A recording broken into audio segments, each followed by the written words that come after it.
Yo, what's going on? We're back again. WrestlePurists Worldwide. I'm joined by the usual cast of Backup Hangman, Manny the Hooper, Joe Hall, but don't know why Manny's not on camera. I think he's eating, maybe.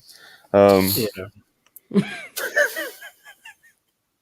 But we're here. We're here. We're going to talk some wrestling news, wrestling from the weekend, all that good stuff. But yeah, man, first things first. Backup Hangman, how you doing? And when are you finally going to show your face on camera? When is to be determined. How am I doing? Better than I was this morning or last night. The power of wrestling, it heals everything, and there's a lot of really cool wrestling going on right now. So, alhamdulillah, I'm doing okay. Happy days. Hulbert. This is good. Right. It's got like optimism, enthusiasm, excitement in the building. This is fun, man. Takes me back to a different time, folks. I think we all like wrestling again. Yeah, it's kind of cool.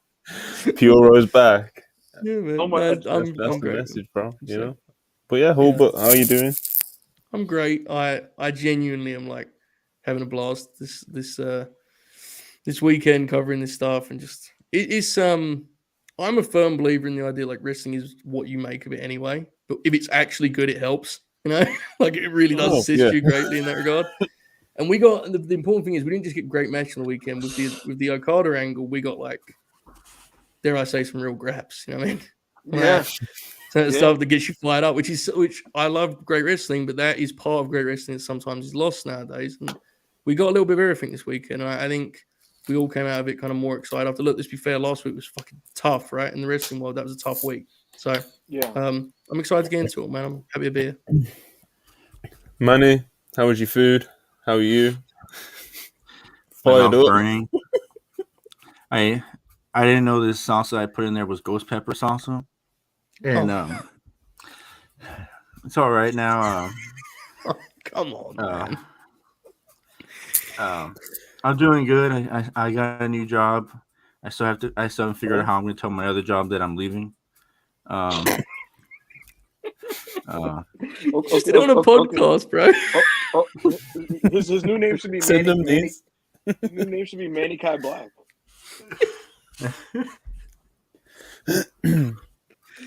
Oh my god. Yeah, man. Professional. Besides that, it's been pretty good. Wrestling's back. I turned around on the Great Muta. I thought he was trash, and then after this weekend, he's back. I don't want him to go anymore. What do you mean you thought he was trash? Like you always thought he was trash, like his whole career? It's like now, the last month. In his last month, you turned around on him. No, his last couple. I thought he was real good at his Yoshizaki match, and then after that, I thought he sucked until like the Kiyomiya match, and I thought, maybe I can live with it. And then thought he was trash again until 2 nights ago, and I said, you know what, this guy knows wrestling, and he should stay in wrestling. Manny, a skeptic would say that what actually happened was you wanted to lash out regarding the Shinsuke Nakamura match, and now I've just simply course corrected now that Fed business is out of your way. That's what a skeptic. I wouldn't say that. But a skeptic would say I thought that match sucked, and then until like the last few minutes, and then Monty's over here in group chat saying the match ruled, and he skipped most of it and watched the last few minutes of it. Whoa. That's the art of watching. I watched it last night, and I said because I was watching it like 4 a.m. or something, bro. But I loved it. I did. I watched it. I skipped through the leg holds. Yeah, you skipped. The match was 18 minutes and skipped through 16 of it. Bro, it wasn't that bad. It wasn't that bad, man. I didn't skip that much of it, bro. I'm telling you. I've all both really fun. To be honest, that's how I watch some of Muto's 2000s title matches, where it's like, after the first few holds, those are like the good ones, and then he starts doing a couple like, I'm gonna hang out here for a few minutes. You know what I mean? And those is like, all right, let me go a little minute ahead, and then slowly it turns into him doing like the snapmare and then the fucking crushing elbow and then the space rolling elbow to the corner, and then you start hearing the motherfucker, and he does, he cuts over the fist. That's what he was hurting, man. On that match on the match on Sunday, he was hurting, right? His leg. He was fucked up, man. He shouldn't have broken that board over his knee. Yeah, I think that's where it was, honestly. It looked like he was really hurt after that. It was brutal. Hobbling, bro, He'll roll back the years in Feb, you know. Well, Okay, we got we got a few super chats though. Darren Walker, £5. Appreciate you. Enjoy Backup WrestleMania reviews on Twitter. Do any of you guys subscribe to Honor Club? Would Backup do any ROH reviews? Darren Walker, thank you so much for the, what is this, €5? Pounds? What is it? Pounds. There's a pound. Thank you for the £5 super chat, Darren. Appreciate you. Very loyal friend of the channel. Ring of Honor, absolutely, bro. Listen. The road through WrestleMania is coming soon.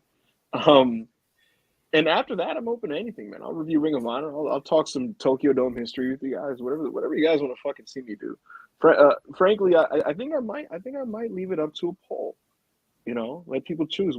Should I review every Dome show ever? Should I review a certain Ring of Honor show in order, like in history? It's up to you guys. I'm down for whatever. I kind of want to watch some like really bad Triple H Raws with Parker and laugh at it. So open to doing a lot of stuff. You know? Honor Club is an experience, folks. I mean, I've fought that fight many times. I know. Yeah, you don't but need I it. try. You don't need it now. I try to be honourable, Monty. Right? That's the gimmick. You know. I got that into the group drive. chat, bro. When you sent that into the group chat, I like stood up triumphantly. You know. Yeah, that's cool. That's how I was when I got it. When somebody sent it to me at work at 7 o'clock or 8 o'clock in the morning, I bounced up and I said, "Fuck, man, I can get through this day." And I went and I texted Monty and I went on break right away so I can go watch Danielson and Nigel versus Takeshi Murafuji. My like fondest Honor Club memory was when back in the day when I was on a different platform. I used to do this show called My Match Monday. People would send matches in. What happened? What just happened? Is that in my head? Did that really happen? You might be hearing something. I don't know. Okay. Well, anyway, nonetheless, people would send matches and I'd review them. And one of them was Homicide and Brian from Final Battle 06, which is like a classic Rumble match. And I love it. Awesome. So I'm on Honor Club looking for this match. And there's no Final Battle 06 on Honor Club. And I mentioned this online. And someone said, no, it's on there. You just have to go to hour 5 of the Bryan Danielson Best of DVD, which is uploaded to Honor Club. And it has no like click through. You just have to scan through the thing. So this is like Peacock level. Like, yeah, it's incredible. And like that's a really important match. That's Final Battle main event. That's ridiculous. Yeah. But I don't know. It's just an adventure. There's still no Punk Joe matches. Also, the Punk Joe trilogy is not on there, which is fucking incredible. An incredible piece of business. Is Final Battle 09 on there? Because that show was hard to find. No. I'm going to tell you right here, Hangman. 09 in Ring of Honor and 010 in Ring of Honor Final Battles. Impossible you can't find them. They're impossible, but on that Google Drive, they're on there. Well, when you sent that Google Drive, the first thing I did was immediately watch the first episode of Ring of Honor front to back, like straight away. Yo, check this out, bro. Freaking Peach said backup Hangman, Steen Erical, lower thread win. Honestly, yo, Monty, this could be my bag because guess what? If 09-2010 Ring of Honor is impossible to find, what if it turns into this thing where like it's passed down generation to generation through word of mouth? You know what I mean? Like, because I was there. You know what I mean? But like the Steen generical ladder wars and shit. Like, if there's no tape of this, you know, I might have to be the guy on that. I don't know. Doing the world a favor. Exactly. Something like that. You know, Saturday, Friday night was crazy because I was asking people if I've had 6-7 people tell me, DM me saying, "Man, we can't find Final Battle 10 for you." And I said, "I know, I tried." That's why I asked Twitter, and that's when I got the email, the messages the next morning when somebody did it, man. And bro, I'm so pumped. And when I got the email, someone tweeted it to me. Many continue saying 010 is popping me every single time. Even 010, yeah. I wanted to watch the Briscoes versus the Kings of Wrestling, and I wanted to watch for some odd reason Davey Richards versus Tyler Black. I don't know why. I just saw it had a high rating on Cage Match, and I just couldn't find him. Bro, interesting Cage Match again. Those matches are awesome. All those matches. I was watching Jay Briscoe. Also has all the music too. Jay Briscoe, Roddy Strong from Only Strong Can Survive. I can't remember what day it was. That like January 2011. Manny, do you remember this match? singles I haven't match. seen Jay it. Bleat. If you've never seen it, it's on YouTube. It's not on Honor Club because for the reason we've just discussed, on YouTube for free, so you can watch it there. But that's like an NWA World's Title match, but in front of like a Ring of Honor crowd, and it takes them a while. But when Jay comes up with color, it's fucking incredible, man. Like such a great match. There's so many great matches in that archive, in that catalog. It's unbelievable.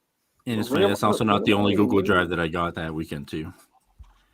People were sending me Dragon Gate USA ones and all these other matches. It was awesome. I have Dragon Gate USA PTSD, guys. I never got wrestling pay-per-views as a kid. I've said this many times. My parents thought wrestling was stupid and they wouldn't buy it for me. But by the time Dragon Gate USA came around with Go Fight Live on iPay-per-view, I had a little bit of money in my pocket by this point. And so my first you ever was 24 years old. Right. So, Go Fight Live stories never end well. bro. So I'm like, all right, and I remember like my mom was like, don't put any card information on the internet, right? You know, foreign parent, it's 2010, they don't know, right? And so I'm like, Mom, relax, right? I'm like, Go Fight Live, all right, let's buy this pay-per-view, whatever this shit is, right? And it was like, the show's called like Open the Something Gate. It was the Dragon Gate USA's first show. And I'm so hyped for it. I'm like, oh man, they have like Masato Yoshino's on this show, Danielson, oh, this is gonna be amazing, right? Yamato. I didn't see half the show. You know, I paid for it. And like, it would just be, you would literally get like a frozen screen for half the match. And then all you hear is like, holy shit. I'm like, this is crazy. Maybe only 25% of the show had functioning sound and visuals at the same time. Either the sound stopped working or the visual was frozen for the majority of the show. Incredible. Sounds like a AAA show. Go Fight Live is like a legitimate piece of wrestling history. And if you're not aware of some of the horror stories that came with that platform, lucky you, but you may want to explore because there's some incredible moments for that couple of years there. That was something, man. That was an interesting time. This dude said Go Fight Live lore. There's a lot of it. Yeah, there is. There's many shows bombed on that thing, man. Many shows died on that thing. You know what's funny? Ring of Honor and Dragon Gate USA, they would literally be like, hey guys, I don't know what happened last month on Go Fight Live. We're working with the people. Try it again this month. Instead of just switching, they tell you to just try it again. It wasn't working. One time, Ring of Honor made a show, like a Go Fight Live show, just to prove it would work, and it didn't again. they switched like a live event for that. Great time. Bro, there was literally like a fuck Go Fight chant at one of the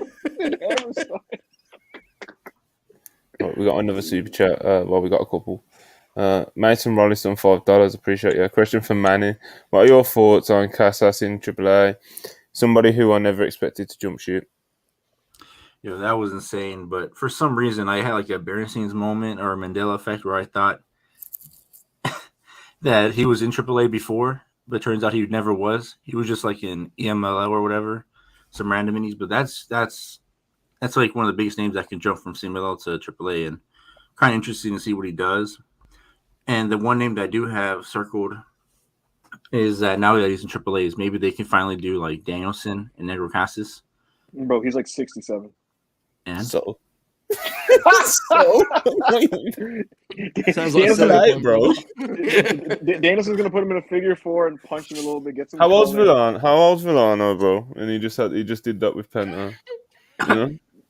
I know. I mean, like, actually, Negro Casas is actually like 61. Okay.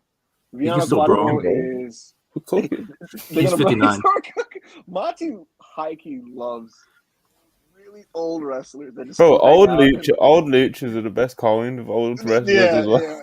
Look, man, if Danielson can get a good match out of Bray Wyatt, he can get a good match out of Negro Casas, and Negro Casas is like that's fair actually. 20 times wrestler Bray Wyatt was. He got a great match out of Bray Wyatt. He got a good one out of The Fiend. That's different. That's a different level, man. That's fucking. That's like the top of his GOAT like candidacy, right? Like he had like a 4-star match with The Fiend. It's literally on Cage Match. Like it's like 8.5, like 4 stars with The Fiend, the strap match. And plus, old luchadors age differently, you know. They do. So, speaking of Bray Wyatt, yeah. Mavs fan 84,499. Appreciate it. I'm not a law guy, but Muta law somehow works, and I don't know why. This is a nasty statement, but is Bray Wyatt this generation's Muta? He's not. The reason why he isn't is because Oh, like come on. He doesn't I don't know how wrestle. yeah, beyond like the very obvious stuff, right? Of why he just isn't. The other thing is like I was talking this a little bit with Joe backstage.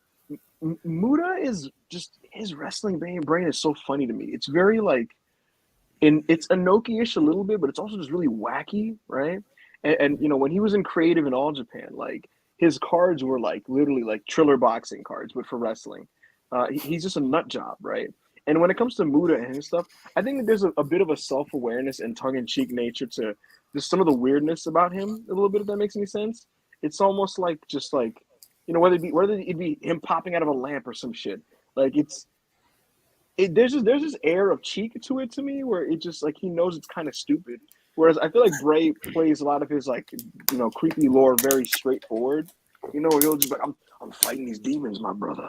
You know, Muda's just like, LOL, like, I can teleport. It's like, what the fuck?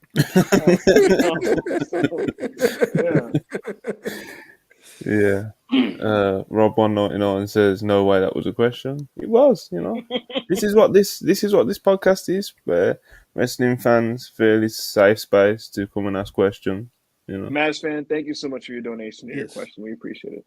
it gives us an excuse to talk about Bray Wyatt again. You know. Great. Absolutely, my brother. Hold on. We're missing something. Monty, you won me over. I do like his voice. Like I do like just hearing him say, "My brother." It's a pop, bro. Come on, man. What are we doing, my brother? He can talk, man. He can really talk. He can. What is he saying? I don't know. I don't know what Yeah, he's saying, but it sounds. It sounds weird. In fairness, like a lot of his stuff genuinely works for that audience. They're going nuts for all these segments. Yeah, that's like you can't, you know, on some level you have to kind of. Why do you think Monty doesn't shit on him? Monty, you know what Monty's a mark for? I've discovered this. Monty is a mark for star power and pops and drawing ability, right? Even if he thinks you're just a straight up shits, right? So Monty's conflicted because he thinks the Bray stuff is wrestle crap, right? But then the crowd is like, why?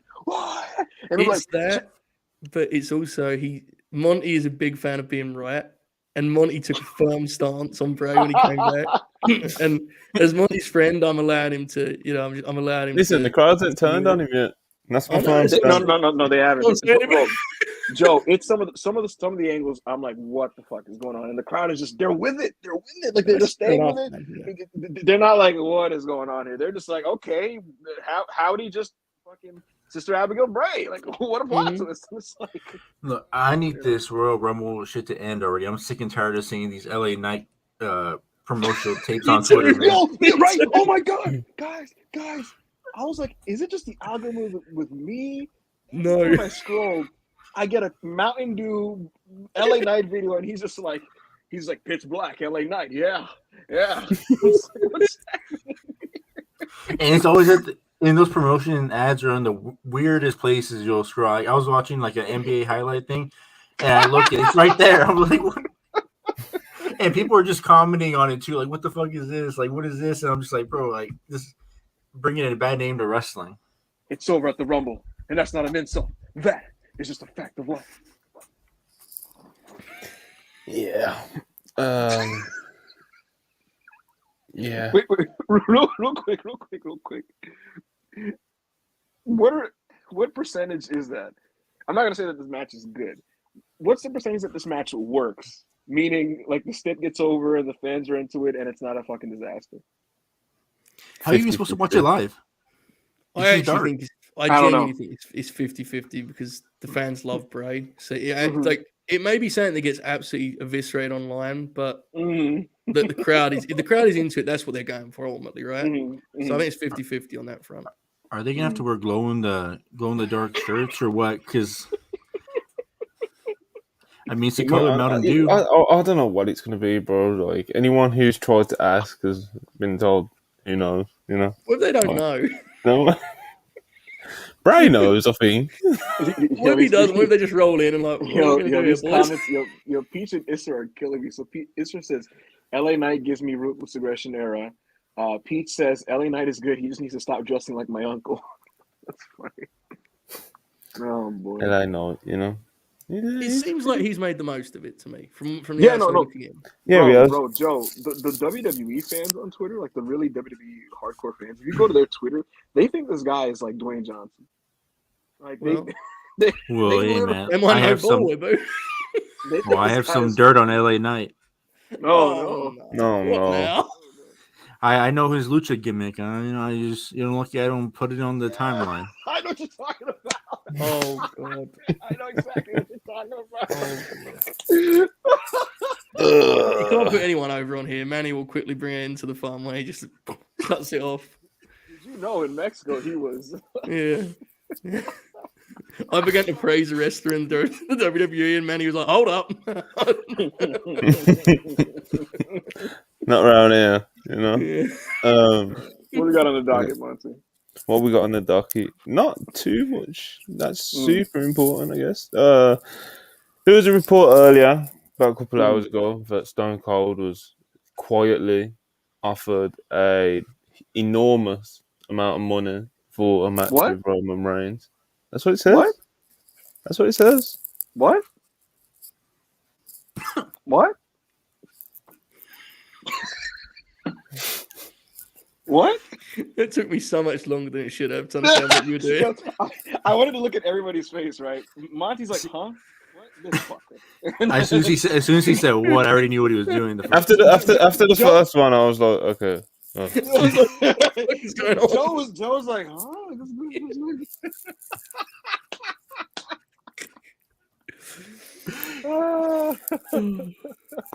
Continue. Yeah. Stone Cold Steve Austin offered a match with Roman Reigns. Don't know when for. Enormous amount of money. Yeah, it doesn't say specifically for WrestleMania, which is obviously what most would assume. But fucking yeah, man, Stone Cold. Hopefully we can get him back, because I thought last year's WrestleMania main event on Night 1 was like a moment, you know. Oh yeah. Brought back that feeling, you know.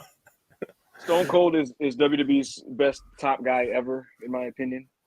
And I love Steve. His return, like you said, was really fun. I don't particularly care to see him wrestle Roman Reigns at WrestleMania. He's not going to win any championship, and then I prefer Cody Rhodes wrestle Roman. If Steve's going to wrestle at Mania, I prefer to be against like John Cena or someone like that. I said Seth Rollins, and certain people on here on their burners were poo-pooing that idea. I don't know who that could be. But yeah, man, I love Steve. If Steve wants to wrestle, let him wrestle. What the fuck did I want to say? Cena Austin in like a, just like a 14-minute superheated in LA, just to do it. Why not, right? But LA yeah, street fight. I don't know why Roman Austin is giving me Saudi. Like, right? Yeah. Like, doesn't that feel Saudi as fuck? There's like it feels weirdly unnatural, considering how like it's a natural matchup in terms of star power, but it doesn't feel quite right, does it? It just doesn't quite for this time, not for this time right now. It isn't. Yeah. Like, where did he come from? Just in the middle of the Sami Zayn stuff, he's just like, I want to stop a mud hole in Roman Reigns' ass. It's like, what? Yeah. I don't think it happens, by the way. I spoke to someone right after this report broke, and not to poo-poo on anyone who's super excited about this, but Steve Austin's a bit of a weird guy when it comes to like wanting to wrestle. And the impression I was given was that WWE was calling him a lot, and he was basically like leave me the fuck alone. So wow, yeah. really? Yeah. That's really interesting. Showtime for it. Showtime Spurs $5. I don't get the hate for this match. It's Stone Cold versus Roman. You can't pass that up. Storytelling be damned. I mean, I think there's a lot of truth to that. I mean, as a poster alone, it's a mega match, right? Yeah, it's a great poster. I think it's a great poster. My biggest issue with it is like Austin's clearly not the guy to beat Roman, right? Of course. So then you're in a situation where you're kind of looking up, when is the reign going to end? I mean, I have no problem with Roman as champ, but it has to end at some point. You know, theoretically. Exactly. That's why Cody is the belting matchup, up man. Steve. You know, I will say I'm increasingly a proponent of Sammy, though. I'm with the Cody thing. No, we lost Joe. I don't know, man. We lost Joe ages ago, bro. We've been pushing this for at least a month now. I text Monty about it. You know what I noticed, Monty? Subtly. Joe is souring on Cody in very subtle, All right. subtle ways. Okay, you know what? Let's do this. Let's do this on the show. Okay. Here's the situation, folks. It's important. I want to establish my stance on this. Okay. I like Cody Rhodes a lot, but I am really close friends with the gentleman you see in the top left of the screen there. Our fearless leader, Montgomery. Montgomery. And he'll admit this, and I didn't want to look at him when I say it, but he's a little much for Cody stuff. Monty, would you agree? You're a little much. And as a friend, my natural instinct is to repel. Look, I'm gonna tell you guys right now, man. Cody tries to attach himself to every big story to get himself over. First it was the Elite, now he's gonna try to attach himself to the bloodline. Can't get over himself. To his dad, That's what real wrestlers do. Yeah? He's the worst version of Jericho when he does it. Nah, we're not doing that. Cody's listen, man. Listen. Right now, WWE's done a good job with Sami Zayn and the Bloodline, right? It's a little bit too good of a job because now Twitter's like, yo, Sami has to beat Roman. And I'm like, yo, guys, relax. Because you know what I noticed about wrestling fans, especially WWE fans? They chase the pop and don't think about the bigger picture. And not to be Vince McMahon and you guys are the fans and I'm telling you what you want, but I'm going to tell you what you want. Here's the thing. With Sami, it would be a Kofi situation. Amazing moment. Him winning the title at Mania. Everyone's going to cry. It's going to be beautiful. Do y'all really want to see a Sami Zayn title reign? I think I do. Man. Sammy's because he's such a different wrestler in the last couple of years. If he even returns to 50% of what he was, I don't know, man. I think he could be really competitive. Like genuinely, I think if he shaves his head and brings back the old song, maybe. Okay. Okay. Is that what it takes? We've negotiated to that level. That and the rope walk tornado DDT that he used to do. Okay, a couple of super chats real quick. Seeing Austin in Hollywood, Backlot Brawl 2. So I thought with it, I'm there. Oh, that would be. Oh my God, a Hollywood Backlot. That's really good, actually. Yes. Oh, and Cena Austin. Goldust was sick. I've also been called Monty Rhodes. It's a new one. Someone in the chat. Okay, so real quick, greater than Chody. Okay, real quick, yeah. We have a Streamlabs account, which I'm gonna start directing super chats to, if possible, starting Thursday, because we kind of already missed the boat today. We've already received a few super chats. So the super chats, as much as we appreciate them and stuff, which we obviously do, it actually is quite crazy the amount we get sometimes. YouTube, they get their slice. It's quite a big slice. Then there's other fees and stuff like that. So what you send is definitely worlds apart from what we actually get. So when you see the Streamlabs link, that will be in the description of future videos starting from Thursday. If you're sending a super chat that's like only like $2, I'm sure it doesn't really matter to you. But if you are one of the people that sends like $10 super chats and stuff like that, it would probably be better sending it to the Streamlabs one rather than just like I said, YouTube do take a big slice, and that way we can actually get it to the people on screen. Because that's what we do with the super chats. We do just split them evenly between the people on screen. Monty Dangerously, are you saying that with Streamlabs we can get paid more? No, yeah, not saying that. Absolutely not. Are you saying? No, you might have to go. You might have to go towards secret budgets that I have. Secret project for the wrestling promotion that I'm planning. These are a series of yes or no questions. Monty Dangerously, are you saying that with Streamlabs, I'm gonna get paid on time now? On time? You always get paid on time. There's never actually a date set either. I said end of the month. He's lying to you guys. After every house end of the month, you'll get a message. Fucking sneaky promoter. This fucking piece of shit. This money cheating bastard.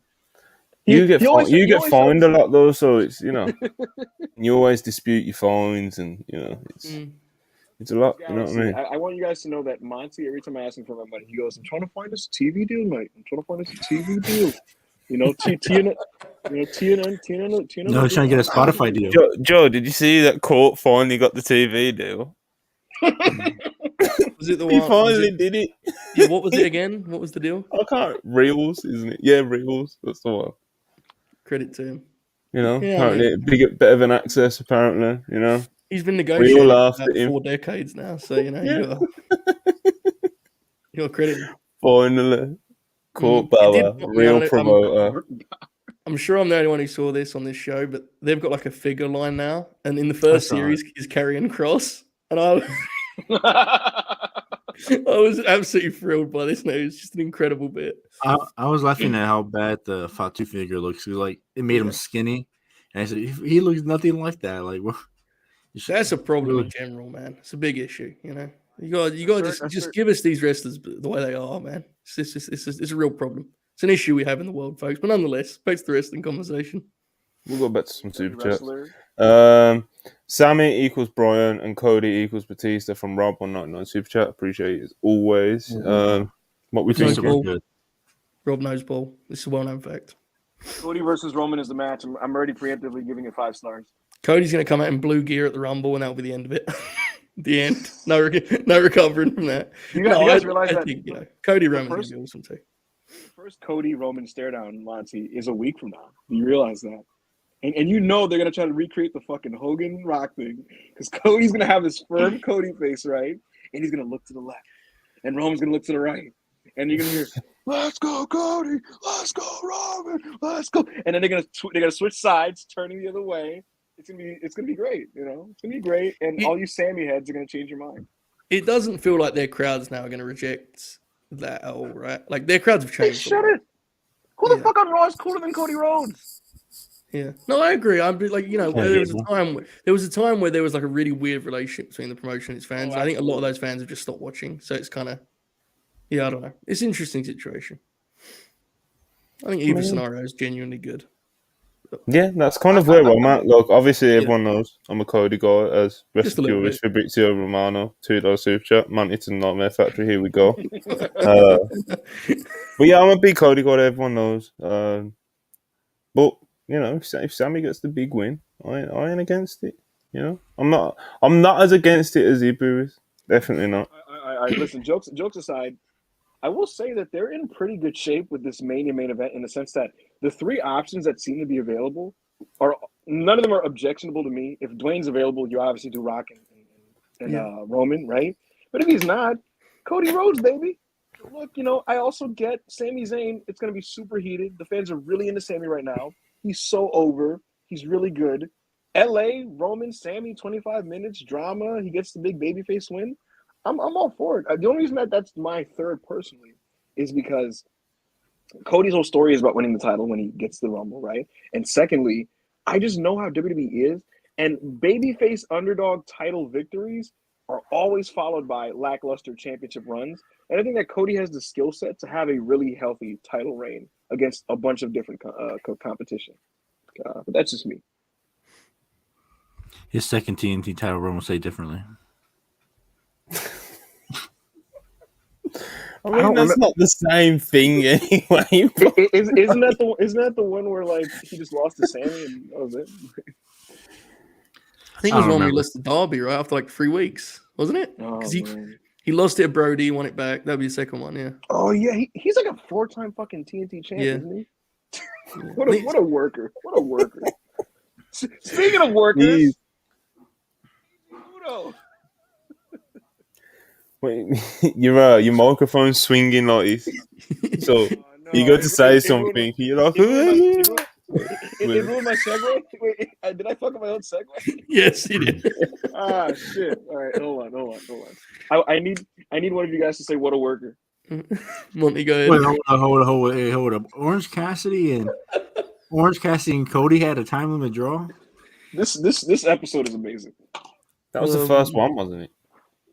I don't remember that. Or did Cody just beat him flat?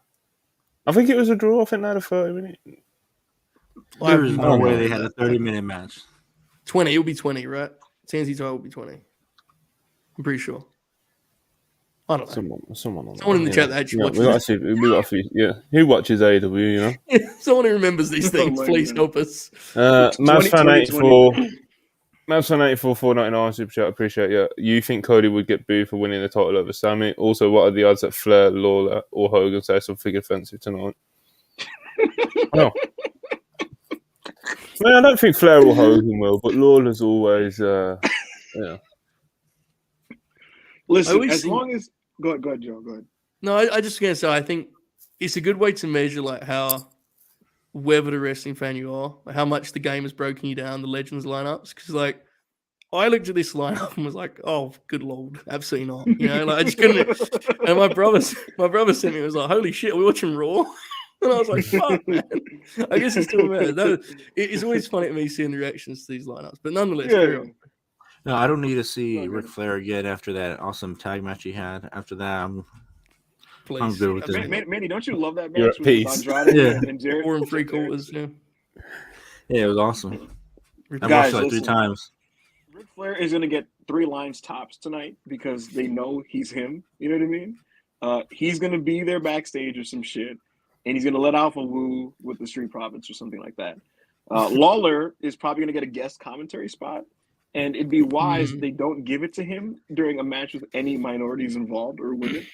Hogan, I don't know what Hogan's going to do. Could you imagine? Someone in the comments said, get ready for one more match chance for Rick tonight. Did you see his quote where it was like, I don't want another match. I would just like to redo my last match. It's like, yeah, man, it sounds like you want a last match again, really. Guys, but, you know. They know that if they give Rick a live mic, he's going to go into business for himself. Yeah. This is so random. Real quick. I don't know who's going to fucking remember this. In the build of Saudi in 2019, right? There was a Team Hogan versus Team Flair Survivor Series 5-on-5. Yeah. And then Hogan and Flair were standing and the crowd chanted one more match. And Rick off script was like, you want to do this again, Hogan? You want to do this again? It's like, what are you doing? Like, what are you doing? He's like, oh, you want to do it again? He's like, stop this. Ric Flair, bro. Oh, what a, you know. Darren Walker, £4 super chat, appreciate you. Shame MLW don't live stream their shows. Hammerstone versus Jacob Fatu on February 2nd. Well, you know, TV deal's coming. You know, it's coming. It's coming, bro. Bro, those guys need to get out of there, man. Man, okay? I think you're Tupperware. I think your stuff is falling. Yeah. Oh, you guys can hear that? Yeah, I think somebody dropped the plate. Yes, definitely can hear that. Absolutely. I wasn't the only one that heard it. I was concerned. I wonder who dropped the plate. Someone in your house. Yeah. I'm having a great time here, guys. It's good time. It's fun. Like this thing we like wrestling. It's good. It feels healthy. Yeah, you know? it's a good time, you know. Mazfan 84 199, I appreciate it. Any possibility that Muta comes out of retirement? Of course there is. Of course. Did you guys hear Kevin Kelly and Charlton when they were talking about it on commentary? They're saying, "Oh, he'll be back." He's been on retirement tour since 2 years ago before COVID. Guys, every wrestler that started before the 90s, they can't retire. They don't know how to do it properly. Terry Funk has had like 17 retirements. Dusty Rhodes has had 1 million retirements. Great Muta, he's going to do this tour. Then he's going to show up at like the fucking Rumble, right? Then he's going to do the final Tokyo Dome match. And then like a year from now, he's just going to be like, what if I just did one more like little angle with maybe, I don't know, Kiwi? Like, what if they all come back. They all come back. What happens with guys like that is they feel good. They get a knee surgery or two, and they're like, "Oh, my hip feels pretty good. You know, my knees feel good." So look, there's obviously a chance he comes back. Just like there's a chance Ric Flair does another fucking match. Muta gets his knees fixed and dyes his goatee black, and he's like, "Oh, I can come back for this." That's when he does it again. That's why I don't know if you guys saw Brian's quote about retiring, but he was like, "It's an insane thing to say, but I truly respect it." He was like, I would like my last match to happen 2 weeks before I die, but I don't know it.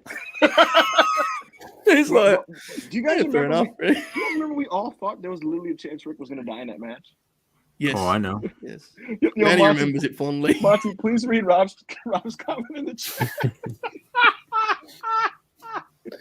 Terry Young yelled forever for 5 minutes and went to WCW. Bro, he did the Festival of Funk, right? The big show, and he was in the Rumble like 2 months later. Bro, that man was like, forever. Chainsaw Charlie. I'm never gonna forget that story where Joe just told me where he's like he didn't realize it took him a lot more money for retirement, Bro, so he has to come back out.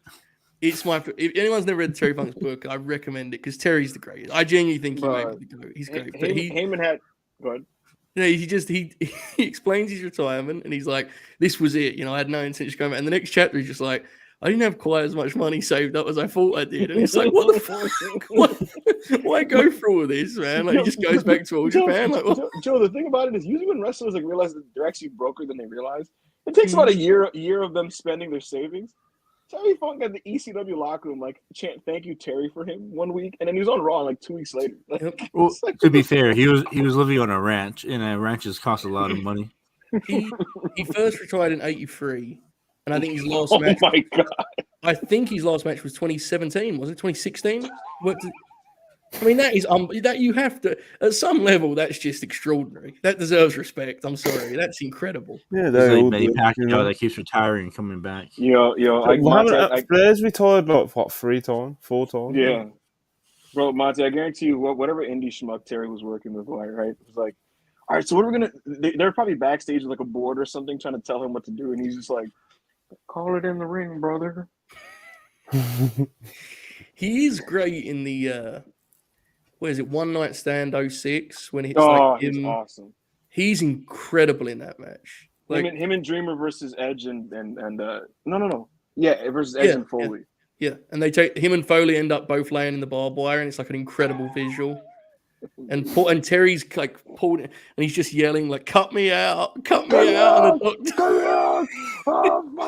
Terry Funk is fucking incredible, man. He was doing a moonsault. He was doing moonsaults at 60 to the outside. Yep. Okay, And so the way he evolved, just incredible. we got a $20 super chat from Far, who is plugging the WrestlePurists Discord. I believe the description is in I believe the link is in the description to this video. I think. If not, just ask us for it or something. But yeah, WrestlePurists Discord, everyone jump in there. Far is giving away a copy of WWE 2K23 at the platform of your choice, playing a Rumble guessing game. Like the video, manifesting a Sami Zayn world title run in 2023. Appreciate you. As always, Far5222. Everybody jump in the Discord and, you might win yourself a WWE 2K game, Can't complain. Thank you so much for the super chat, Far. Absolutely. John Cena on the cover, He is on the cover, yeah. Yep. Pop. Big pop. Where was we? What was we talking about? Terry Wrestling, Funk. Terry Funk, yeah. Terry Funk. WCW. Wrestlers' inability to retire. Yeah. Bro, it's like Undertaker, bro. Like that last Raw documentary is just him for like 7 years being like, I can't retire on that one, That was ridiculous. That was ridiculous. But you saw him watching his match and he's like, I thought that was it, but it was a bad one there, brother. I didn't look good.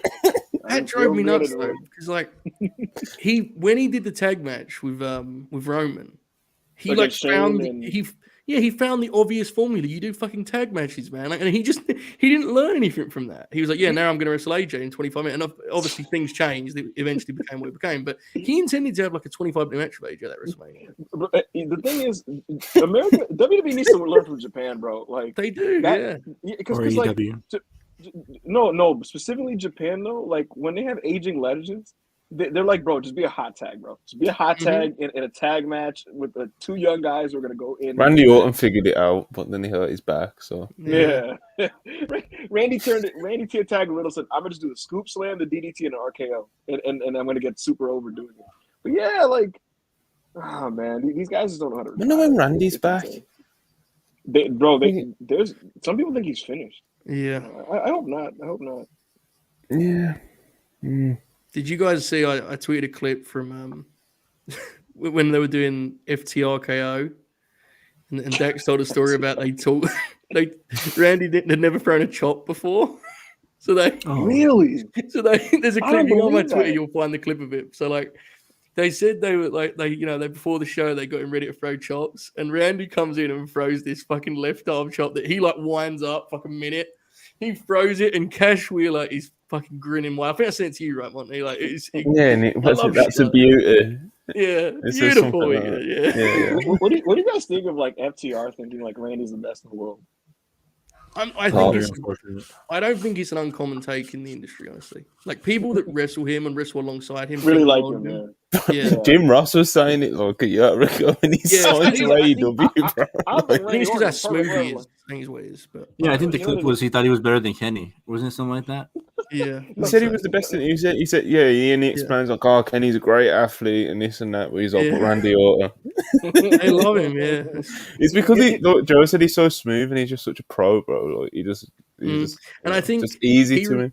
He reminds them of the top guys of yesteryear in some way as well, right? In a range of ways, actually, that we don't even really get into. But he feels like a guy who once upon a time would have fit in, and I think that's part of it too. I would assume, but I don't know. I mean, I'm a fan of Randy. I wouldn't accuse him of being the best wrestler in the world, but I'm certainly a fan. So. The thing about Randy from a wrestling standpoint is that he doesn't do a lot, but what he does do is executed like pretty perfectly, to be honest with you. Whether it be the scoop slam or the DDT or his superplex is a great extension on it.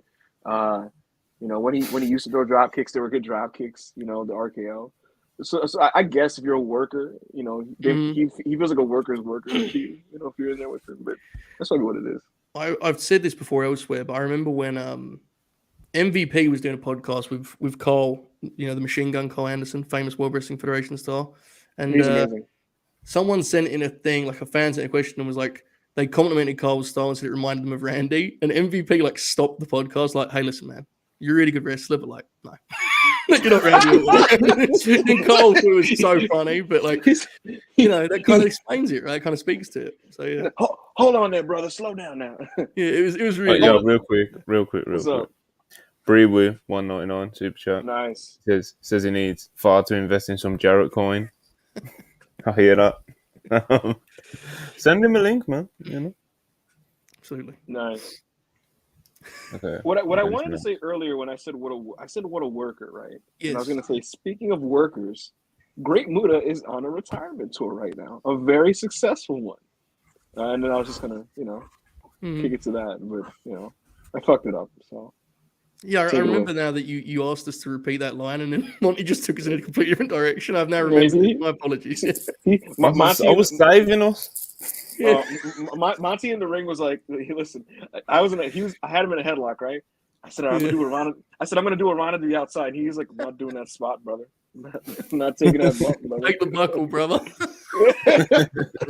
I'll shoot you off. There we go. I'll shoot you off, brother, and then I'll give you a shoulder block. keep it in the ring, brother. If Monty was wrestling, he would just whisper to his opponent regularly, real wrestling. There's a reminder of the goal.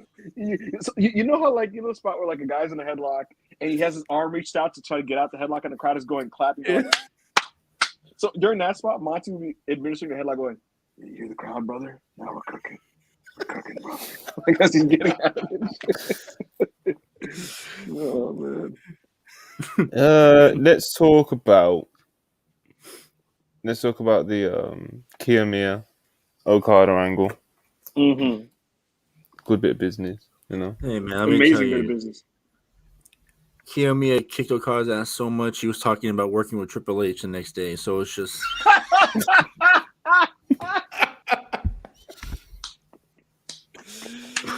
he's running. That's an amazing conclusion. That is incredible, man. That nigga said, yo, Hunter, what you got going on? It's like, nigga, fight Kiyomiya. What are you talking about? It really was electric, though, wasn't it? That was an awesome deal, man. That was like, and it kind of reminds you how simple this stuff can be if you go out your own way. Like, here's a match people want to see. Now there is a conflict and there already was like a history there. I understand that, but this is where things boiled over, and now we're all desperate to see the match. It isn't rocket simple, science. Like you said. Big proponent of that with wrestling. It's so simple. Like but it can be. Shall I say? Not that it is. It's far from that these days, but It can be as simple as just an angle, like what Okada and Kaito did on what day was it? Sunday. Saturday. I think It doesn't Saturday. matter what day it was. They all blend It was a good angle. Everyone was talking about it. People who don't even watch New Japan saw that and thought it was fucking craziness. You know, I saw a few people really got worked by it. It's a big fan. I think that's awesome. I saw people making fun of the people who got worked, but I was like, no, leave it. This is good. Mhm. I was like, let them get worked. Let them get worked. This is awesome. Here's my thing, guys. I said during the podcast where we talked about Inoki, right, that New Japan at its root and at its core, the lifeblood and the DNA of its promotion and its business back in the day was interpromotional rivalries and or their top guys facing other people's top guys or invading people, right? And so for this model to work, your whole promotion of the baby faces, so to speak, right? When you're in your home turf. And, you know, New Japan did so much business in the 90s facing WAR with Tenryu or UWF or BJW or other promotions, right? And we kind of got away from the model in the Bushi Road era. In Bushi Road, New Japan, and that's not really their thing, you know?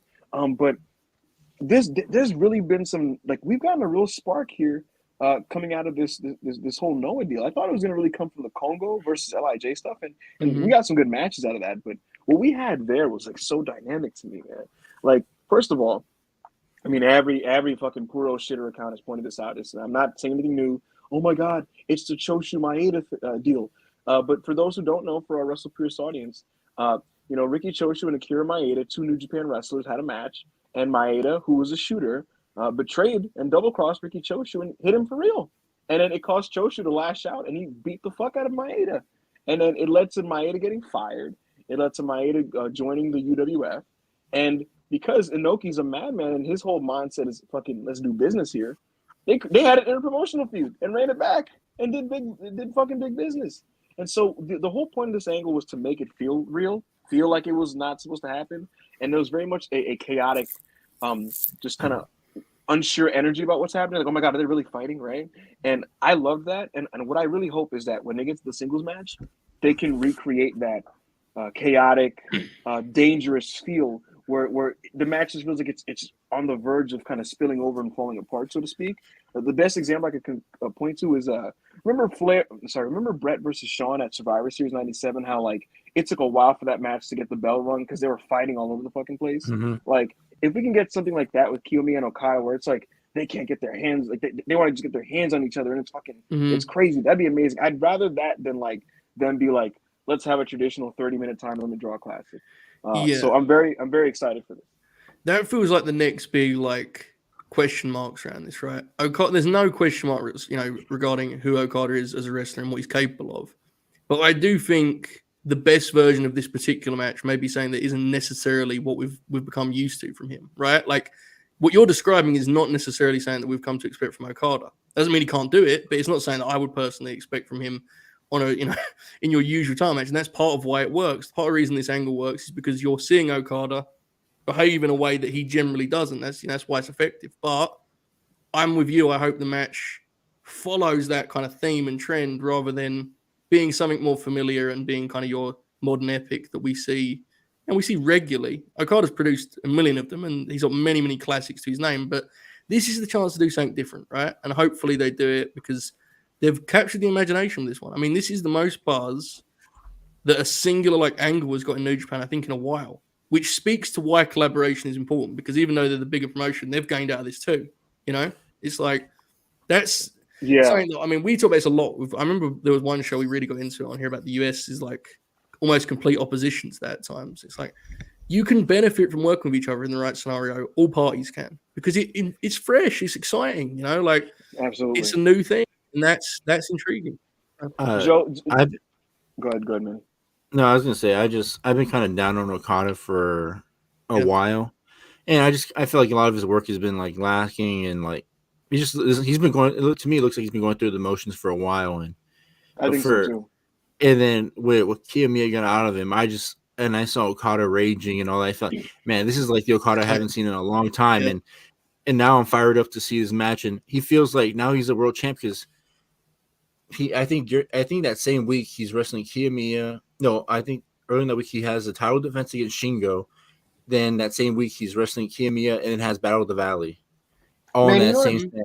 You know, I think it is also, Manny. I think that the same way you always hear athletes win a lot of championships, right? Like Michael Jordan, he'll talk about how like there's a mental game you play after a couple championships where it's like you're not even fighting against the league anymore. It's almost like you're trying to stay engaged yourself to maintain the level of greatness to continue to be at that level. I think Okada's at a level now where it's just I feel like because he's going through the motions because it's like what's there really to fight for or prove when you're at his spot, so to speak. And I think that the idea of Kaito Kiyomiya to him, who he thinks is beneath him, just disrespecting him and trying to act like he's at his his tier. I think if nothing else, that brings out a competitive fire in Okada to be like, relax, kid. Like there's levels to this shit. And I think that's really, really cool because like you said, look, interpromotional feuds, like, they're not a shoot, but I do think that, when you rep your company, you are trying to show that you are part of the better promotion. And so I do think there's a level there of like if and when Okada does get in the ring with him, it's like, all right, bro, like let's relax here. Like, there's levels to this. And for Noah, I think between Kaito showing out against Keno at the first show in the year, right, where Muto was there, he did that in a Budokan Hall sold out crowd where those people paid tickets to see Muto, right? They didn't pay to see Keno and Kaito, but Kaito made sure people walked out of that event remembering him, right? Mm-hmm. And I think between that and now trying to get Okada's attention, I would hope that coming out of all of this business, he kind of raises his profile and becomes a draw a bit of himself. And if he does, then it shows that the old business model of how to do this when it comes to money drawing angles still works, at least in Japan. So very effective stuff. And Brian Alvarez pointed out that part of why this was effective is because New Japan is a sports-based promotion in its presentation, things going off the rails stands out. Whereas on American TV, people brawling, that's in every segment thing.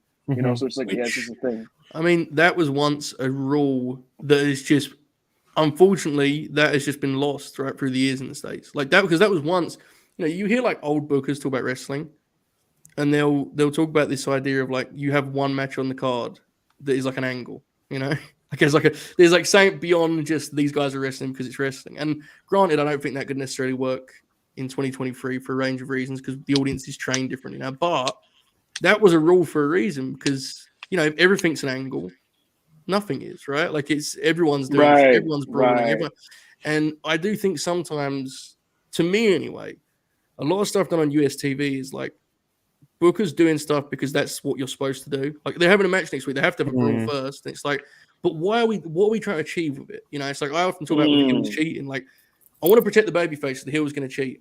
Okay, but if the announcers are not going to be mad at this heel cheating, if they're not going to talk about how they've robbed the fans of a fair finish, why are we even doing it?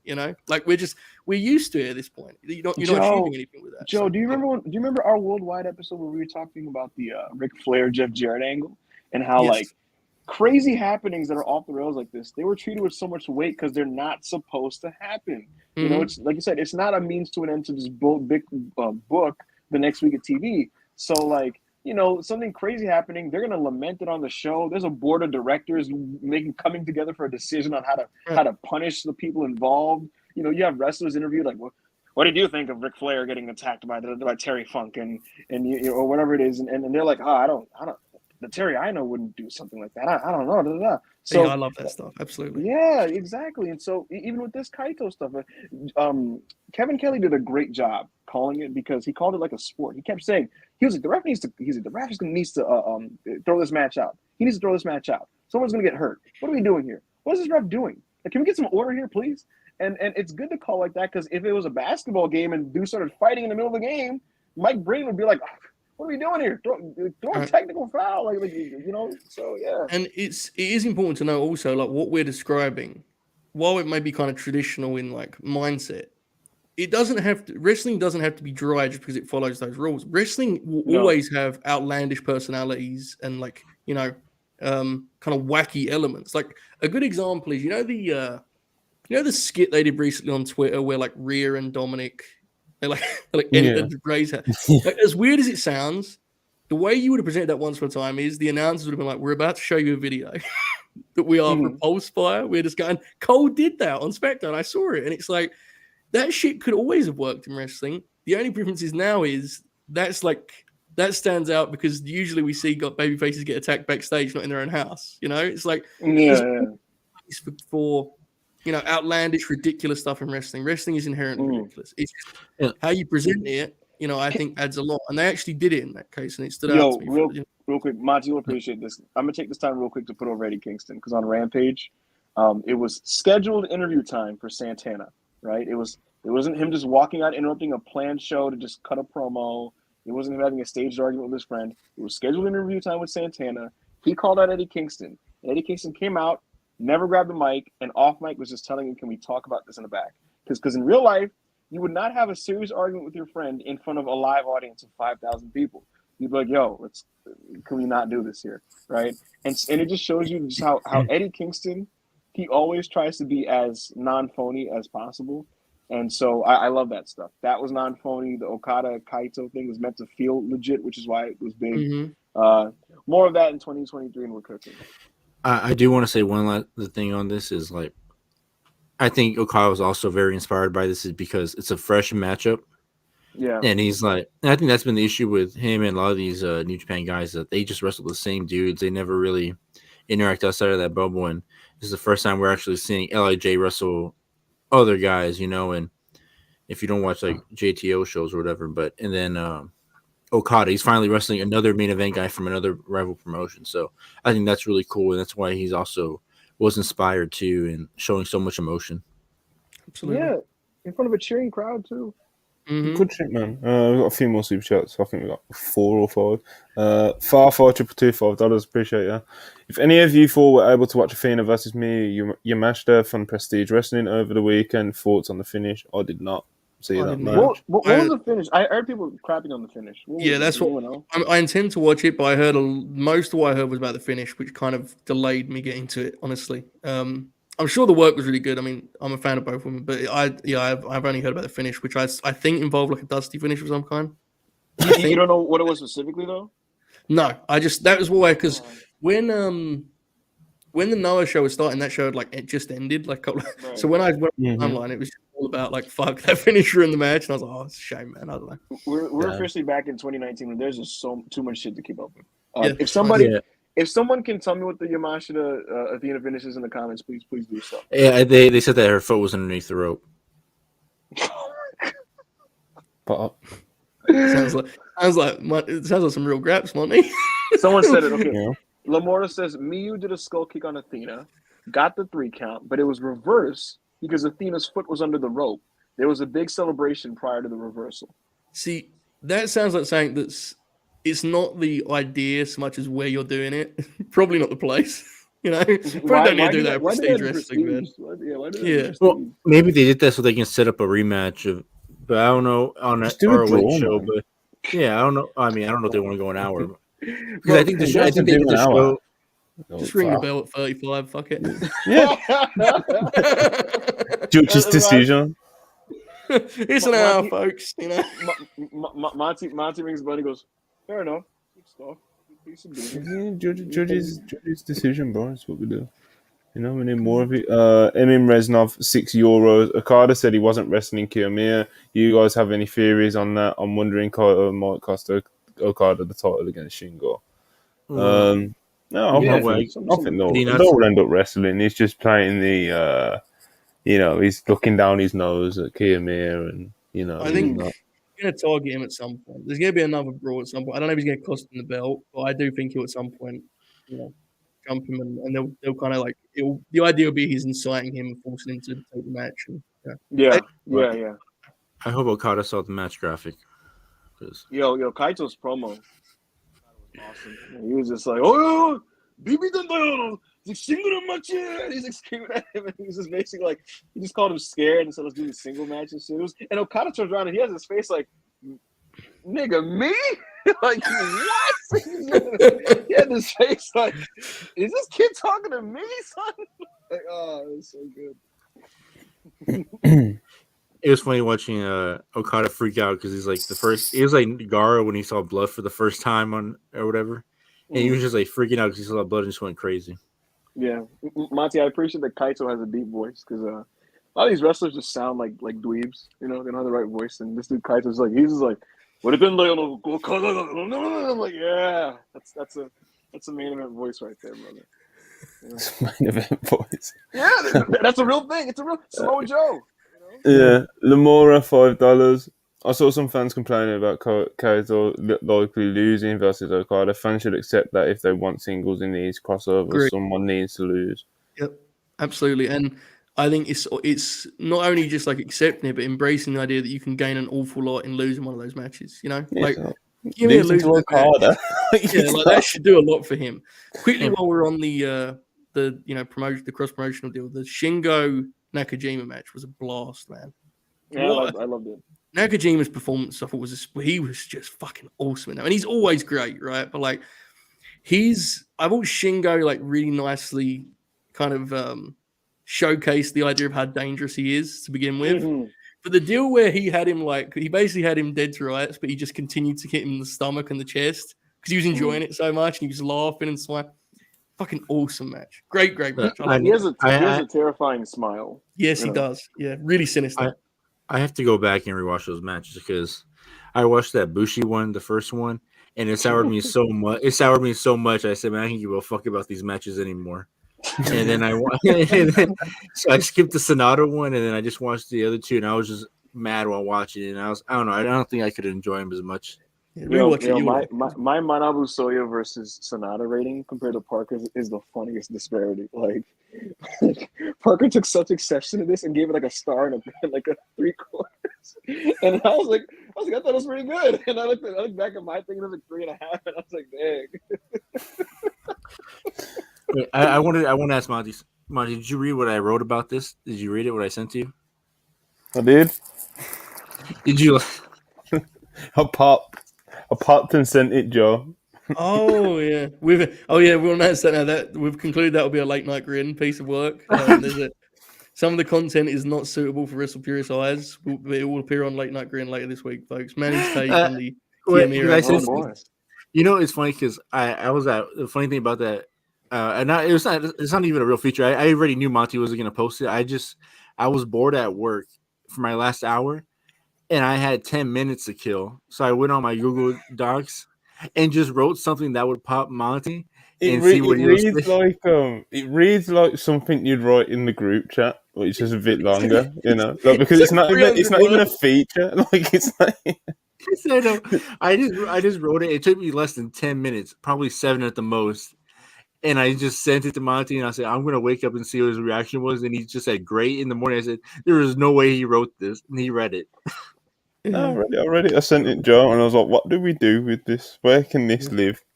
You know? That will go alongside all the other insanity over LNNG. That's where it belongs, I think. You know, it's good shit, though. Yeah, he's good shit. It did pop me very much, you know. And he says something like, when he's talking about Okada, and he's like, he said, Bro, he leads. He calls Kiyomiya, like, he says that he's the dog, but you forgot to feed for a couple of days, and he's just chained up in the corner of the garden going crazy or something. The first sentence is like, a lot of people are going to praise Okada. They're wrong. The name of it is Kiyomiya Walks the Savage Road. That's what I called it. Oh boy. Yeah, tremendous. I'm rooting for Kaito, man. He his title reign got up to a kind of a shitty start. He was doing like Muto cosplay, and he had a really bad match with Fujita, and he had a worse because Fujita refused to sell for him. He had a bad match with Thatcher, but I see really great in him, and he's proved to me that he's not like I'll be honest, like when I first just looked at him as a performer a couple years ago, I was like, oh, another fucking soy pretty boy Japanese young pushed industry plan. But no, he's kind of a badass, man. He's kind of he has that dog in him. So I kind of hope he beats the fuck out of Okada. Ben Dixon, yes, I hate Bushi, but I brought one of his masks recently because I brought a Hiromu mask, and then somebody hit me up and said, do you also want a Naito mask? And I said, well, I might as well get the set. Well, if I'm going to get it. So I got that shitter's mask too. But, for the love of the game. Mavs fan 84 again, 199. Appreciate it. Noah has many wrestlers in the 40s and 50s that can go. Factual. It's unreal. Absolutely. It's like they've got a whole division. The Kojima Sugiura team is fucking awesome. Amazing. They're like combined 105, and every time I see them, it pops me. They're tremendous. Bro, Nasawa, he just looks like a guy who was a mark for these guys like 15 years ago, and he's just like, I'm gonna make my main event team guys that I really like that are still active. It's good. Zootopia Productions, $4.99 super chat. Appreciate it. Happy Hanger is back. Understand why some say Sammy should beat Roman, but Cody versus Roman would be the most melodramatic match ever, and I need it. Fair. Yes. Fair. Yes. Before I forget, speaking of Noah's 40 and 50-year-olds, yeah, I think Noah should bring in Shogun Rua. He retired from the UFC. Absolutely not. No. He needs to, if you're Shogun, if you're watching this show for some reason, please just sit down now. Please. Wrestling's fine. In a long road, bro. You know? A long time, man. In a long road. Ups, downs. You know?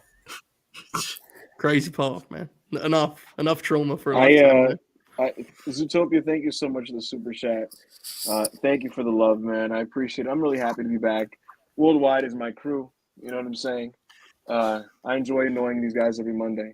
And yeah, man, Cody Roman, the melodrama will be delicious. Could you just imagine Cody with blood in his forehead, tears in his eyes, and Roman is just stomping on him and talking shit, and he's just like, Dusty wouldn't go out like this. And Cody just slowly fires back up. He pulls out the weight belt. He whips Roman. He does the fucking Starts Dusty crying. punches. Oh man, Monty, Crossroads #1. Oh yeah, my father. No, listen. Right before he puts Crossroads #3, you just see him tearing up a little bit, and he's just like, points up a little bit. There's the third one. He's already crying before it hits the 3 count. Oh man. Well, Vince is back, so there's no blood on the show. No, Cody wouldn't care. Cody wouldn't honestly care. Like if Vince was even there, like Cody would not care. Like if Cody really, really felt like he needed a blade in the main event of WrestleMania, he's running that blade. You know.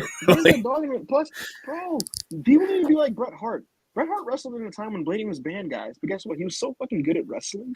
He tricked Vince every time that it was Hardaway. Literally, he wrote in his book like he'd go backstage after a Bulldog match, and Vince is like, "Did you blade?" He's like, "No, it was Hardaway. He busted me open on the pole. He just busted me open on the pole, and he just got some color on my forehead. I don't know what happened there." Like, do you remember when at Mania, Cody Seth hit him shoot quad kicks and his forehead was all fucked up? Do you remember that? he couldn't bleed, but he ended up this really scuffed up. That was brutal. Seth beat the fuck out of him in that photo. Do you remember that? Everything looked really. Cody's head looked like Brian's chest. You know, yeah, when Sean's he gets all blistered and shit. His scar tissue all came. It was wild visual. Oh, one more thing on Cody, Monty. You've seen how fantastic. I mean, I could talk about this man for 2 hours, but listen, Monty, we've seen the best thing to come out of the Triple H era of WWE, objectively, have been the press conferences. They've done a couple, mainly for Saudi, but they've been so fucking good, right? With Logan Paul and Roman. Just imagine Cody in his suit on one side of the table, Hunter in the middle playing Dana White, and the entire bloodline on the other side. And Heyman's just grabbing the mic, and he's just like, well, the thing about Dusty Rhodes is he never made it in the big time. And he's just talking this shit, and Cody just gets in his face. Roman pushes Paul out the way. It's a fucking pull apart. It's going to be amazing. About it. It's literally like shit. It's affecting my body. It's goddamn. Next week could be an incredible party, but actually, if something somehow happens, if he does the stand up, oh my god, real shit, bro. You know, Mavsfan84 199. Who's more addicted to blading, Cody or Mox? Oh, Moxley. Yeah, Mox was doing it that Ric Flair late 80s way, you know, just I need to do it to feel something. Tanahashi stomped on his head. That was a sling blade. Yeah, it was a sling blade. Do you remember he stood over him and he did the combat club kicks? He did those after him. Mox rolled to the floor and came up with a covered forehead. It was incredible. Bro, literally, there was a streak. I felt like there was a streak where Mox bladed in every match from the spring into the summer, just every match. Mm-hmm. Tremendous. Oh man. Yeah, Cody loves the blade, but it's he wants to do. Mox does it, like I said, he does it to feel comfortable in there, bro. At this point, settles him down, Yeah, it's it's like a cigarette for him. You know what I mean? Like, and for Cody's more artistic about it. You know, like he's just like, oh, what a big story. Oh man, me and Wardlow in the cage. Melodrama. Yeah, him and Wardlow in a cage, blade a little bit, do a moonsault. You know what I'm saying? Like that's Cody. Real wrestler. You know. Speaking of real wrestling, All Japan tag match. All Japan. Oh man, that All Japan tag title match. That was in fact some real wrestling. You know. Oh my! I'm not sure how many of the people in the live chat would have seen it, but it was. Folks, let me tell you something. The amount of like modern epic matches that get really high ratings, and I like put off watching because I'm spiteful like that. I'm telling you that you need to watch this match. It's 22 minutes. The pace is absolutely frenetic. There are like a million shifts of momentum. Everything looks great. It's an incredible piece of business. Again, I did like a review of it, and I wrote, this is why I said in that, because I'm aware of how bad this is. I hate being cliche and being like, it was a 90s All Japan tag, bro. Like, that's like the laziest shit you could ever say about it. But like, genuinely, that is the only comp I can have for it, because that's the drama it had and the physicality it had. Like, that's the only comp I have for it. Again, and I am aware of how cliche that makes me sound, but it's fucking amazing. You don't need any investment or knowledge going in. It will help, but you don't need it. It's incredible. It's just awesome wrestling. So. Yeah, it's just 4 dudes, you know, real wrestlers, just whacking each other. Beating the shit out of each other. Swama's momentum shift. Yeah. Maji, you watched it? Yeah, I watched it. I watched it about not long before it came on here. Not long before it came on here. It's beast for real wrestlers, you know. Joe's pretty spot on, to be honest. Right. I believe you guys. Parker gave it a 5, and he doesn't give anything 5. You know, Manny give it 5. Yeah, we give it our match of the week, so he's what he is. Manny's 5s are funny because, like, well, I mean, I believe you guys, but like the thing with Manny also is sometimes like he'll just like decide this is the greatest thing, right? Like, my favorite Manny moment. He gave the first Darby Joe match 5, which I did think was fantastic, right? And then he gave that 4.75. At the time, it was a 5. And then, if you remember, do you guys remember what he gave that Dynamite overall from 1 to 10? He gave it a 6. And Parker was like, "This show had a 5-star match according to you on the show, but Dynamite was a 6." And he was like, "Hold up. We need to be clear. That is a great Manny moment. It has nothing on when he came on here and was like, yeah, that opener on Final Battle with Roosh, 4 o'clock. One of the most insane things. Manny claimed that in attendance, it appeared that a riot was going to break out for this fucking Blake Christian opening. Yeah, it was a Blake Christian. You had to be there. It was like a fine multi-person opener. Manny was like 4.25, bro. Like, and he said that there was like a sense of danger in the building. No, he's a better Manny moment. Oh my god. Who did QT Marshall face at the Forbidden Door pre-show? I don't remember who it was, but it was a QT Marshall Forbidden Door pre-show match. And Manny was on Twitter like, yo, these guys are hooping, man. This is crazy. Like, and then he threw like a 4. I was like, man. I got him so bad one time. Manny knows exactly what I'm about to talk about too. When he claimed that he didn't like Britt and Rosa in the cage, and I was like, Manny, you like that match? He was like, no, I didn't like it. It was these other dogs that liked that match. And while he was talking, I immediately went on Twitter and typed in his name with those. And the top tweet was, man, this match was killer. I don't know what you haters are talking about. Manny's one of one. He turned on Thunder Rosa, bro. He turned on us. Oh my god. Who remembers? Manny for a period, his gimmick was, I'm gonna just shit on really popular matches that are happening actively, right? And like he would go in and he was doing it subtly. He'd be like, yeah, 3.25. I thought it was all right. And then he switched it briefly. When AEW was like Jericho controlled for like October, he randomly became like a fake like super WWE fan where like his grip was funnier than like a regular drone because it was like, this is just the right way to do things. So when Gunther and Ray had their really good match, right? Manny's posting a clip. Not a clip of the high spot. Just like he didn't post like the code reds or like power bombs or shit like that. He posted like Ray putting Gunther in a submission that Gunther couldn't get out of, and he's like, "This is real wrestling." He's like, "This is real wrestling, not like that crap on TBS." It's like, Amazing. We got a, Yeah, man. Also, that if you watch wrestling music, it's like it's not the high spots that get me. It's like sometimes the in between stuff that pops me the most. Sometimes too. the I'll never details. forget, man, when Yeah. we were doing this show and they announced Cole was wrestling Finn, and Manny and I agreed to do a live stream for it.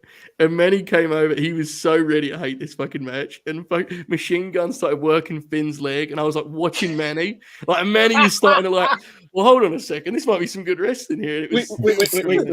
That was Carl Anderson Balor, you say? Yes. And Manny was like popping Totally huge. bit of It was business, great. bro. It was Totally great. bit of business, but you Bro, got a Manny couple gave that match more super 4 chats. Ben Dixon. Ben Dixon, $5 Australian, appreciate you. All love to Cody. Cody's 37. Does having your father being the most important thing in your career get sad eventually? No. Not when it's dusty, you know? No. Not when it's dusty, brother. Yeah, I guess that's fair. Ben Dixon, another $5, appreciate you. Manny watched the Dynamite and Late Night Grin live, popped the whole time, said it was great, and then tweeted it was an average 5 minutes later. Sometimes he does it when he's on the air, man. So sometimes I'm not feeling this Dynamite. I'm like, Manny, what the fuck? Bro, when he gave that Samoa Joe show a 6, and Parker's like, you gave the Joe match a 5, and he's like, yeah, well, nothing else is pretty good, you know. So like, Showtime Spurs $5. If they do go with Cody versus Bloodline, I'm gonna need that Brandy versus Paul Heyman. Shut that show down. you know Heyman is gonna put on a black set for the viral Twitter video. Like, do you remember? Who remembers when he told Adam Pearce, "I will whoop your ass if you talk about my tribal chief"? He'll do it. He'll do it, man. But yeah, man, we got Raw 30 tonight. We got the trial of Sami Zayn. Are we gonna get the big our bloodline gonna kick him out? What are we thinking? I mean, this this kind of Raw, like a signature episode, a big episode, it feels like a kind of logical time to do a big angle, right? Mm-hmm. I don't follow it as closely as you guys do, but my guess would be it's very, very possible that tonight's where we kind of get on the track that people have been waiting to get on. Not in a negative way, but people know where we're going, right? And I think we're probably going to make that move tonight. I would assume, but I don't know. You definitely should. Listen, this is going to be the most watched Raw since August. So I would think conventional wisdom is to capitalize on this by doing something really big. It's going to open the show. The trial of Sami Zayn is going to open the show. Hour 1, shit. No commercials. That's the first thing you're going to see. So to me, I think you should make a big fucking impact. You know, listen, a nigga like me, a bugger like me, would tell them backstage, yo, Sam, you got to run the blade between us. Chair. Just one time, you know, one time for the one time. Make a big splash, you know what I'm saying? Hit the impact. I don't know what they're going to do. They should do the turn. If not do the turn, do something that's a big shift in the story leading to the turn, you know? If the places to do it are either this show, the Rumble, or the Raw after the Rumble. Those are the big key points. So I hope they do something big. And yeah, I'm looking forward to that segment, and I'm pretty jazzed up for this Raw episode. We'll see how I feel at 9:30 about that statement, but right now I'm pretty jazzed up for that Raw show, and I hope this segment's a home run. Most of the Bloodline segments on these big shows have been very good. Mm-hmm. Good TV, that's the thing with the Bloodline. They're good at WWE TV, so like the big in-ring opening segments and all that sort of shit. So you know, when Sami Zayn is obviously just like, you know, generational. But even if you like, the story itself is obviously, you know, has really got over huge. But even just on the lineup itself, the Bloodline is like, that's a strong squad they've got there. You know, in terms of providing good TV, because Solo has become like a really compelling monster. And we've talked a lot on this show about Jey Uso's kind of evolution as like a guy that can give you real singles matches to close your TV show. Usos can always close your TV with tag matches. You know, Sammy goes without saying. And then when you have Roman, it obviously packs an extra punch and gives you big time star power. So it's, you know, it's a serious faction. I think people that are watching now probably don't realize that, like, especially when WWE gets to write in the history books the way they write them, like, this faction is absolutely going to get brought up a lot in that context. And the greatest of all time. They should get brought up a lot, though. Maybe not the greatest of all time, but they should. They deserve to be in the conversation. Because it's been a long run now. I think because of the pandemic as well. It's like, you know, Heyman's been with Roman now since what, 20? August 2020.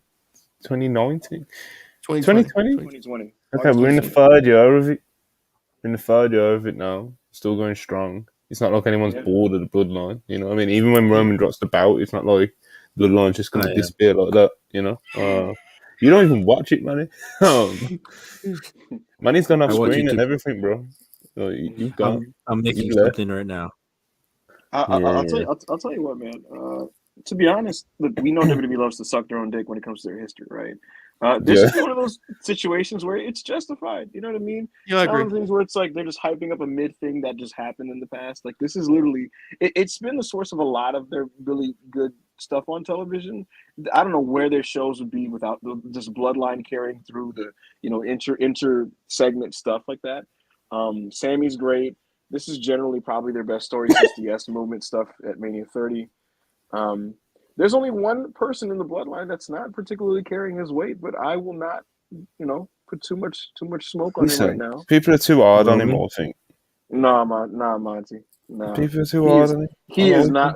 He's out there running. He's not out there running, bro. Wait, what's happening? Who are we talking about here? What's going on? Jimmy Uso. Okay. Bro. Listen. Let me. No. Listen, bro. No, bro. Bro, you're telling bro, there's no way the Usos are as good as they are if Jimmy is as bad as you make out he is. Jay's a dog. It's because Jay's a fucking monster, bro. Okay, man. If Jimmy was Jay is good, a dog, but like if Jimmy was actually like good currently, the Usos in the cage match, all their TV matches would have 4s next to them, holding them back from having. Is that really true? Like, yes. When has that ever happened in WWE? If he said Jimmy stopping them from having 4 stars. Yes. Yeah. Wait. You said when does it happen in WWE? He was consistent 4s on TV. Is that what you're asking? When does a tag team ever gone on a run having consistent 4-star match? The entire SmackDown 6. What are you talking about? Bro, that's not the same thing, bro. No, it's not. At all. Ray and Edge and Benoit and Angle every week having 4s, like literally every week if you look at it.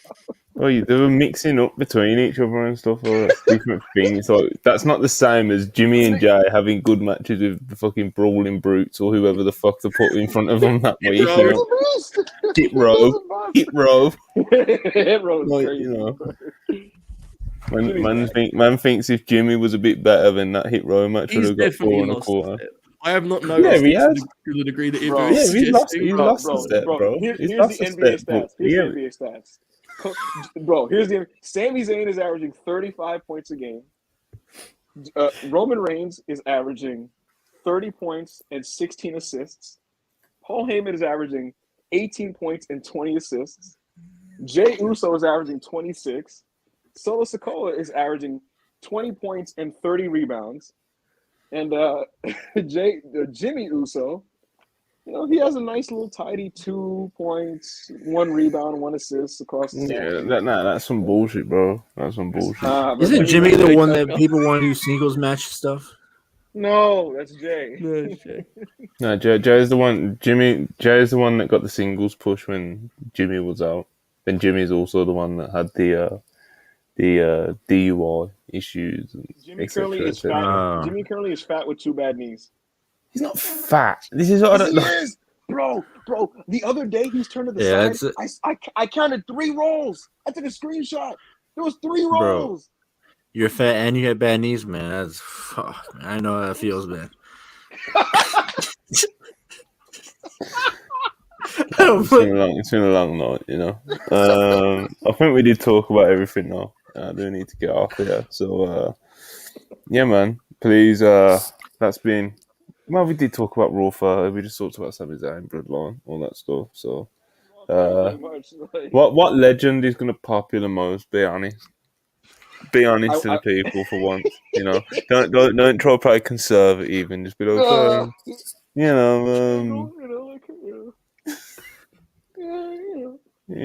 gonna pop for Taker, Yes. Monty, check your email.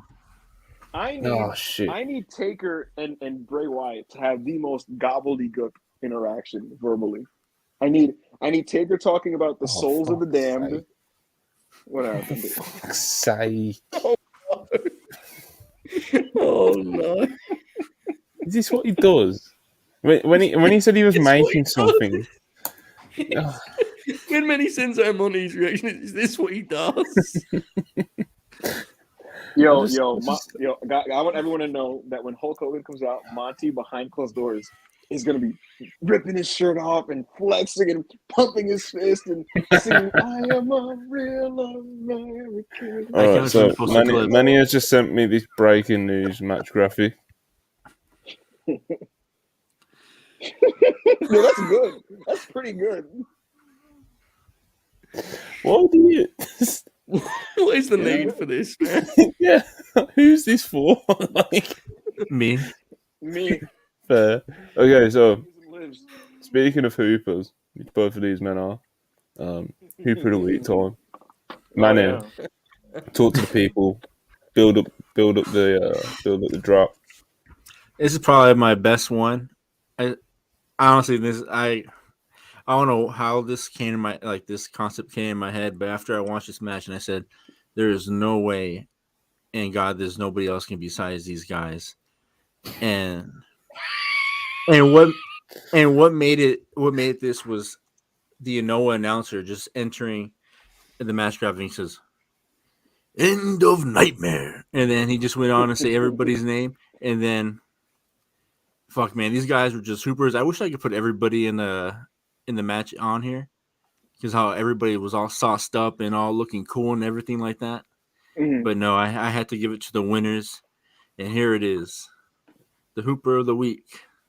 Dun, dun, dun, dun. Oh, bro, that's strong. That's really strong. That's sick. That looks like the cover of a PC computer game from like 2001. That's some real shit there. That's some real shit. Incredible. That's what we need more of in this business. Guys, awesome. This has been one of the funniest and most fun podcasts we've done. We've had over 100 people watching most of this video. Try to like the video if you haven't, guys. We're at 45 likes and we still have 106 people here. So please like the video. Yeah, please like the video on the way out. Drop comments, all that good stuff. WrestlePurists.com, features, all that stuff. Late Night Green. Manny's going to have a feature on there that will pop you very much. Yeah, man. Let's close it out. CM Punk watch is still continuing. What was that, man? CM Punk watch is still going on. I found that tweet from that guy earlier. I quote tweeted. Now it blew up, kind of. So pop. He's coming back. Live. Don't go live tomorrow. But yeah, man, we're gonna get out of here. Please like, subscribe, and yeah, man, we're gonna bounce and catch you on the next one. All right.